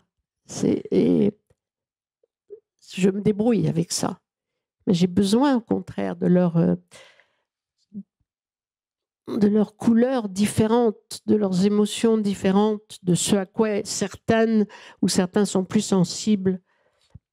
Certains seront plus sensibles au côté épique de la chose, d'autres au côté rusé et politique de l'autre. Enfin, vous voyez, il y a des imaginations, c'est normal. Il y a des imaginations de types divers. Et moi, je ne veux pas me priver de ça. Merci. Alors, voilà. Moi, c'est une question un peu plus générale. C'est par rapport au Théâtre du Soleil. C'est quelles sont les méthodes que vous apprenez à vos acteurs, durant leur jeu? Puisque c'est un théâtre qui est assez libre de la manière dont il fonctionne. Donc est-ce qu'il y a des méthodes, spécifiques et si c'est le cas, lesquelles? Voilà, merci. Je croyais qu'une partie de ce que nous venons de dire vous avait éclairé. Mais bon, non. Alors, je vais vous dire, je pense que c'est très long ce que vous me demandez. C'est très long. Ça voudrait dire passer 2-3 jours ensemble. Donc, comme malheureusement, ça ne va pas être le cas, je vous conseille, je suis sûre qu'ils sont là à l'Institut, de regarder certains films du Soleil, en particulier Au bord de la guerre, ce qui est l'école nomade en Ukraine, de regarder Au soleil même la nuit, de regarder un film que Duccio aussi a fait quand on a été en Afghanistan pour faire un stage, qui s'appelle Au soleil, un soleil à Kaboul, et même deux. Hein. Ces films, l'Institut les a ou pas? C'est pas bien si vous les avez pas. On va vous les vendre. On va vous les vendre. Hein. Donc moi, je vous conseille de regarder ça. Et vous verrez, c'est pas.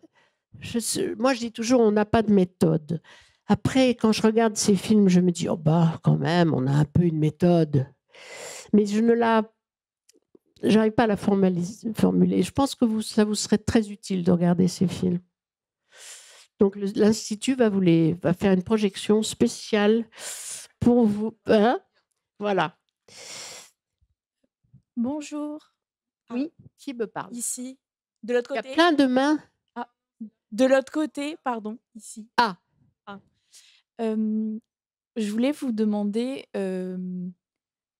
parce que j'ai 24 ans et je vis en France et je fais du théâtre, je suis très inquiète de tout ce qui se passe avec les coupes budgétaires et du théâtre en France. Et je me demande, est-ce que vous aussi, vous êtes inquiète ou est-ce que vous l'êtes peut-être un peu moins avec tout ce que vous avez traversé, vous avez vu dans notre société et comment le théâtre... Enfin, je veux croire et je suis inquiète, mais je ne dirais pas tout de suite que je suis inquiète des coupes budgétaires. Je serais inquiète de ce qui précède les coupes budgétaires. C'est de ce qui mène à des coupes budgétaires, c'est-à-dire du choix politique. Voilà. Donc oui, il y a de quoi être inquiète. Hein. Mais parce que je suis plus inquiète des coupes budgétaires pour l'éducation nationale que je ne suis inquiète directement des coupes budgétaires sur les artistes, même si je sais qu'il y a des artistes français qui me reprochent beaucoup de dire ça. Je suis plus inquiète des coupes sur la santé ou sur la justice que sur... Vous voyez, parce que c'est de ça que nous souffrons. Nous risquons beaucoup plus de souffrir d'un abaissement, je vous parle de la situation française, là, hein, d'un abaissement du niveau scolaire, d'un abaissement de... Voilà, que des coupes budgétaires. Je suis plus inquiète de la société française, de la polarisation de la société française, de son agressivité, de sa violence, de sa radicalisation de tous bords. Voilà, et de l'effondrement voilà, que des coupes budgétaires. Donc oui, je suis inquiète, bien sûr. Bien sûr. Mais je pense que nous avons intérêt à ouvrir nos petites œillères d'intermittents du spectacle, vous voyez, les petites œillères pour voir qu'est-ce qui se passe dans nos écoles, qu'est-ce qui se passe dans les universités, qu'est-ce qui se passe dans nos hôpitaux, qu'est-ce qui se passe pour nos vieillards, qu'est-ce qui se passe pour nos enfants dans les crèches. Enfin, c'est là, parce que c'est ça le roi, c'est le public, c'est ça. Ceux qui peuvent ensuite nous aider, nous soutenir, parce qu'ils auront besoin de nous. Si le public n'a pas besoin de nous, on est fichu. Il faut quand même que vous pensiez ça. Hein. Les coupes budgétaires, pour l'instant, qui c'est qui réagit dans le public sur les coupes budgétaires? C'est ça qui m'inquiète. C'est que le public manifeste son besoin en venant au théâtre. Dieu merci, on ne peut pas dire, mais il vient voir les dragons. Mais si nous ne sommes pas nécessaires, si le public n'est pas conscient que nous sommes nécessaires, or si l'éducation s'est effondrée, il n'y aura pas de sentiment de nécessaire. Attendez, il y a, merci. Qui est-ce qui a demandé? Alors, oui, madame. Quelqu'un a le micro? Bonjour. Oui, d'accord. Et après pour madame. Oui. Excuse me to switch in English, but I don't speak French. Je m'excuse de parler en anglais, mais je ne parle pas le français, dit l'orateur. Je vous remercie pour votre spectacle, pas seulement en tant que suivant de votre œuvre, mais aussi en tant que citoyen de ces pays. 40% pensent que cette guerre de la part de Poutine est justifiée. Et je peux constater que de l'autre côté, vous aussi, vous portez sur votre t-shirt le logo national de l'Ukraine. On parle de pro-Lénine, pro-Staline, pro-communiste. Plus de 20% de personnes en pensent en tant que descendants des nazis et des victimes nazies. Moi aussi, je tiens à vous remercier. En tant qu'anarchiste, je tiens à vous remercier. En tant que directeur, je tiens à vous remercier. Je me suis rendu à Kiev en septembre et j'ai eu de première main l'expérience de ce que cela signifie de vivre en Ukraine. Ma question porte sur le sous-titre de votre spectacle. En grec, la victoire est dans nos mains. Et je tiens à vous demander comment percevez-vous le terme victoire? Victoire était, was. Alors, le mot victoire, comment vous la percevez? Est-ce qu'il y a une perte? Est-ce que cela a un sens que d'utiliser un mot pour gagner ou pour perdre? Oui, tout à fait. Je vous interromps, mais la victoire était dans nos mains. Et c'était le titre d'un livre par Soukhanov. Soukhanov ayant été un caractère qui a été interprété par Duccio. Et il dit exactement la même chose. Il dit que la révolution et la démocratie fut dans nos mains. And it was in their hands for 6 or 8 months. Pendant quelques mois, et ça a été perdu. Et ceci parce que Lénine s'est usurpé de ses pouvoirs. Mais ceci ne parle pas du présent. Ceci parle du passé. Voilà. Je voudrais demander, parce que j'étais tout à fait étonnée, avec les comédiens qui parlaient russe, mais ils ne parlaient pas. Et comment c'était cette technique? Comment vous avez réussi avec les voix enregistrées, je crois, et qui parlaient russe ou allemand, comme ça? Oui, ça a été une décision à prendre. Ça a été un long doute.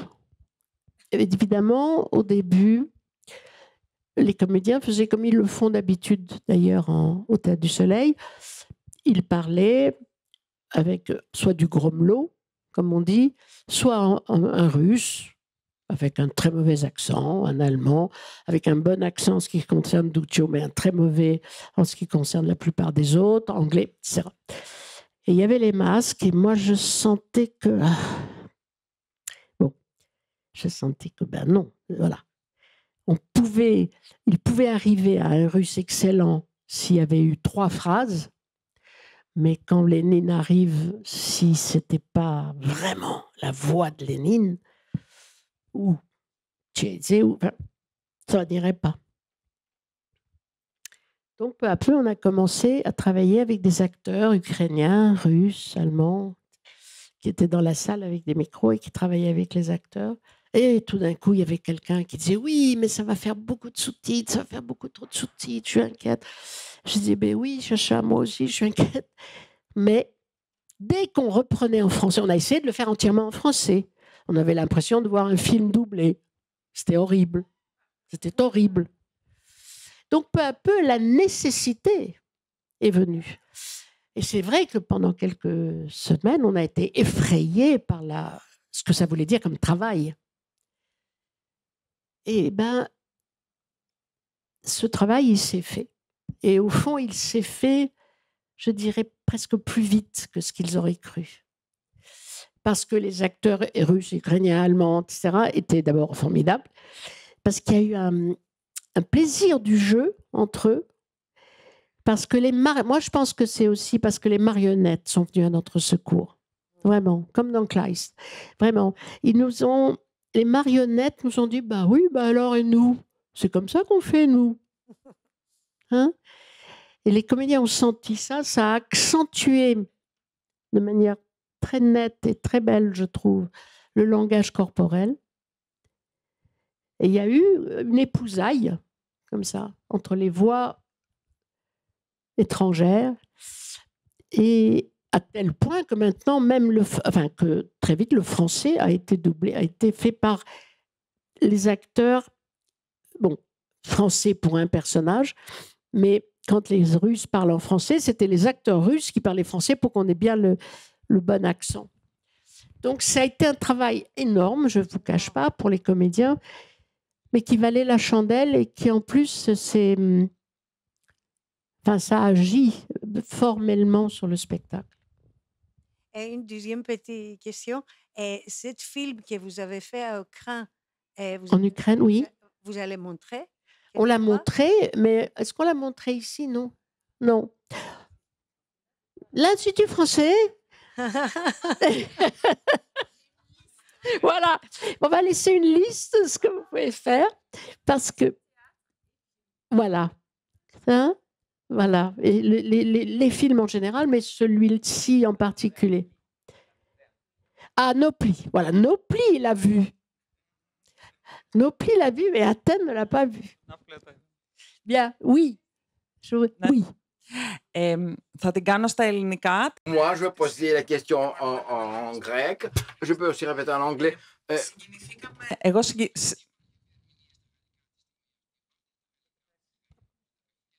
Πείτε κάτι παραπάνω. Allez-y quand même. Vous avez eu les émotions? Ναι, έχω. Δεν καταλαβαίνω. Υπάρχει διερμηνία ταυτόχρονη. Ναι, αλλά δεν έχει η κυρία Μνουσκή. Να βάλετε ακουστικά. Okay. Bon, ça va être une question plutôt courte. J'ai été fort ému par le caractère de Nestor Makhno lors de la représentation qui a, ni plus ni moins, récité tout un poème. C'est qui a pris du temps. Et parce que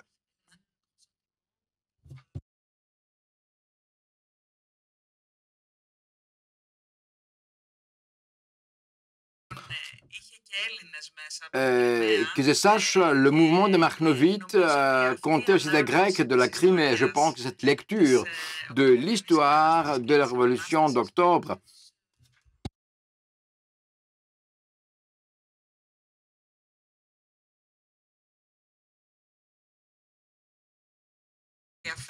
est une chose plus importante, intéressante. Nous vous remercions de bien vouloir l'éclairer.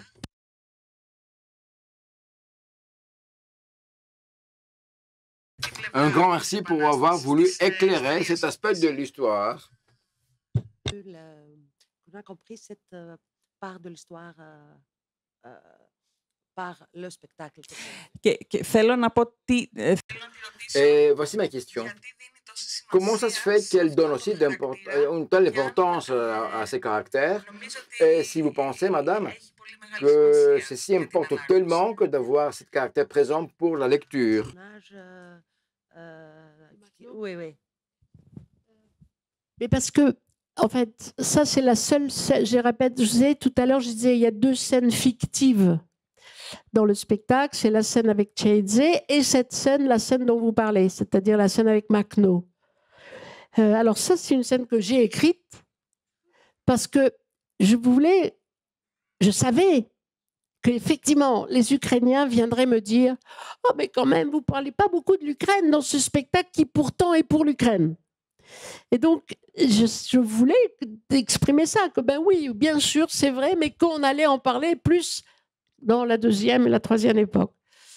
Et Makhno est quand même un personnage très intéressant, très attachant. Il se trouve qu'il est mort en France, qu'il est enterré en France, que c'est un anarchiste, qu'il a été accusé de bien des choses, que semble-t-il, c'est une chose, une petite ambiguïté sur ce qu'il a laissé faire ou contre quoi. Lui s'est toujours défendu sur les pogroms, etc. Mais c'est quand même un héros ukrainien très important et qui est quand même un héros, disons, parce que l'Ukraine a aussi quand même quelques héros que j'ai du mal à suivre, moi, hein, qui sont des héros un peu fascistes quand même. Hein. Donc, lui, non. Lui, il est anarchiste. Donc, c'était un héros de l'Ukraine, cultivé en plus. Très intéressant. Avec lequel je pensais que notre Cornelia pouvait discuter. Et pouvait avoir une scène de culpabilité, parce qu'elle se sent coupable. Et en même temps, le ramener aussi en disant, bon, d'accord, on va parler si vous voulez, mais de ça, vous voulez que j'en parle, ça permettait quand même, parce que les Ukrainiens aussi, hein, ils ont un sparadrap sur un œil. Tout le monde. En fait, nous avons tous un sparadrap sur un œil. La France a ce sparadrap pour l'Algérie, l'Ukraine a ce sparadrap pour les pogroms, tout le monde a un sparadrap. Donc, voilà, je pouvais travailler sur ça, sur le rapport entre Cornelia et l'Ukraine, disant, nous soutenons l'Ukraine à 150%, nous serons toujours aux côtés de l'Ukraine, mais nous savons ce qui s'est passé en Ukraine. Voilà, nous ne mettrons pas un sparadrap sur un œil par rapport à certaines choses en Ukraine. Voilà, donc ça me permettait de raconter ça. Et le poème dont vous parlez, qui est donc de Lysia Ukrainia, vous l'avez? Vous pourriez avoir les livres. Nous en avons. L'Institut français aura bientôt ses livres. Voilà. Du coup, nous, Une dernière question, peut-être.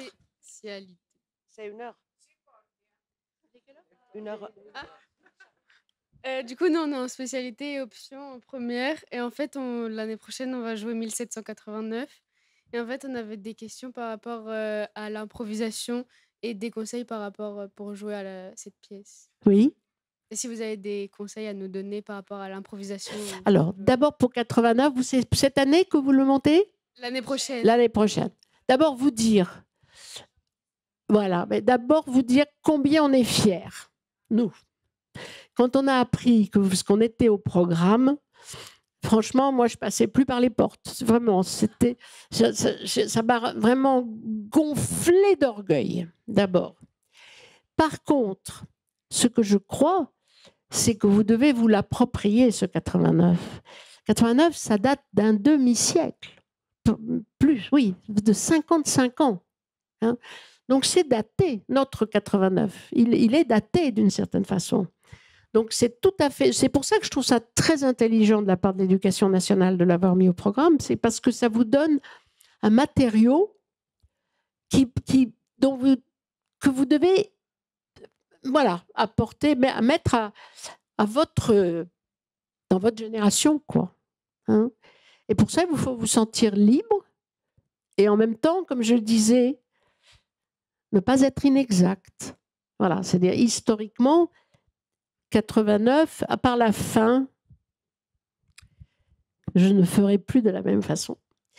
C'est quand même assez exact. Hein. Alors, c'est sur un mode, c'est fait. 89, c'est un spectacle qu'on a dessiné au crayon gras. Hein. C'est un gros trait comme ça de Butler, etc. Mais c'est assez. Donc, ne soyez pas inexact historiquement, mais par rapport à à notre 89, ça restera 89 si ça devient le vôtre. Il faut vraiment avoir cette audace-là, de vous en inspirer, mais vous avez le droit quand même de le secouer un peu. Hein. Comme nous avons fait. Nous avons secoué, avec 89, on a secoué certains historiens. C'est quoi ça que vous entendez? Qu'est-ce que c'était un peu ça la question ou? Oui. Bon, très bien. Oui. Oui, nous on est en terminale théâtre, en spé-théâtre. Oui. Et on a commencé l'année, on a quatre spectacles, et on a commencé avec 1789. Et juste, je voulais dire que c'était juste, je voulais dire que c'était très intéressant d'apprendre comment improviser. Et vous avez été, pas maîtresse, mais une très bonne prof pour dire. Et vraiment, c'était une expérience complètement différente de tout ce qu'on a appris en théâtre et j'ai très bien aimé. C'était tout. Merci.